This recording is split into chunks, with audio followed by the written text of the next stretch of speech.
Κάποτε η φύση ήταν φίλη με τους ανθρώπους. Ντυνόταν λουλουδένια καταπράσινη και κατάλευκη για να παίξει και να χαρεί μαζί τους. Ήταν οι αγαπημένοι τους. Όμως ήρθαν μοντέρνοι καιροί. Οι άνθρωποι έβαλαν στη ζωή τους πλαστικό, χαρτί, αλουμίνιο και γυαλί. Και όταν δεν τα χρειαζόντουσαν άλλο, τα πετούσαν. Τα πετούσαν στη φύση και δεν τη ρωτούσαν. Μπουρλό το έβαλαν στις σχέσεις τους και πήραν πίσω τις υποσχέσεις τους. Δεν αγαπούσαν πια τη φύση και η φύση φώναζε βαριά. Έγιναν κι άλλα πολλά και κάποια στιγμή βρέθηκαν σε μια περιοχή. Ένα πρωί στο θεολόγο βρέθηκε η φύση με ένα χαρτί και με έναν οικολόγο. «Χρειαζόμαστε έναν ήρωα να μας σώσει και να μας ανακυκλώσει», είπε πρώτο το χαρτί. «Έναν μαχητή που θα παλέψει την αδιαφορία των ανθρώπων από τη μια και των χωματερών την καντεμιά», συμπλήρωσε η φύση. «Χρειαζόμαστε τον κύριο Μπλε», είπε τότε ο οικολόγος. Και έτσι φώναξαν τον κύριο Μπλε. Ο κύριος Μπλε όταν ήρθε, ο κάδος Μπλε τους είπε: «Είμαι ο κύριος Μπλε, λατρεύω το γυαλί, ταΐστε με σακούλα πλαστική.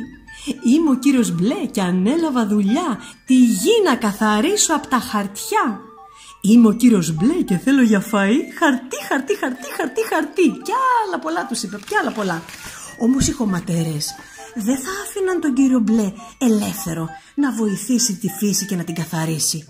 Γι' αυτό σκέφτηκαν κάτι. Σκέφτηκαν να τον στείλουν κάπου μακριά από τη γη, στο φεγγάρι. Και ένα βράδυ βρήκαν το φεγγάρι στον ουρανό και του μίλησαν.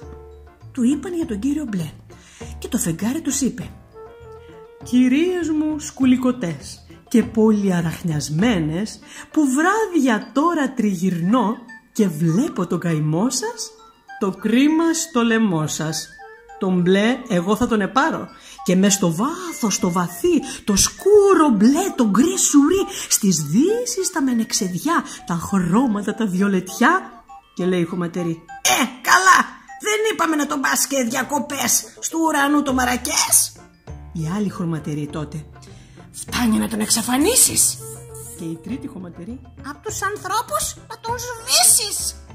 Και το φεγγάρι: «Να τον αδειάσει πρώτα το απορριμματοφόρο και στέλνω αμέσως δορυφόρο». Έτσι και έγινε. Πλάκωσαν σύννεφα πολλά, τα γκρίζα του Φλεβάρι και αλή και τρεις αλή, δυο δορυφόροι αστραποί τον ξάφνιασαν πρωί-πρωί, τον πήγαν στο φεγγάρι. Και ο κύριος Μπλε όταν έφτασε εκεί τους είπε: «Τι είναι εδώ, ποιος είσαι εσύ, μ' αρπάζεις απ' τη γη μου, κι άμα σου φαίνομαι μικρός μη βλέπεις μόνο το κορμί μου, το δίκιο έχω μαζί μου. Την ιστορία του Δαβίδ και του Γολιάθ την ξέρεις, που το καλό νικάει το κακό. Γι' αυτό μη χαίρεις φεγγάρι», είπε. Μετά όμως από αυτό που ο κάδος ανέβηκε πάνω στο φεγγάρι, κάτω στη γη γινόταν χαμός. Χωρίς αυτόν βοήθεια, τον κύριο Μπλε δηλαδή, τα πλάσματα εδώ στη γη πήξαν στα σκουπίδια.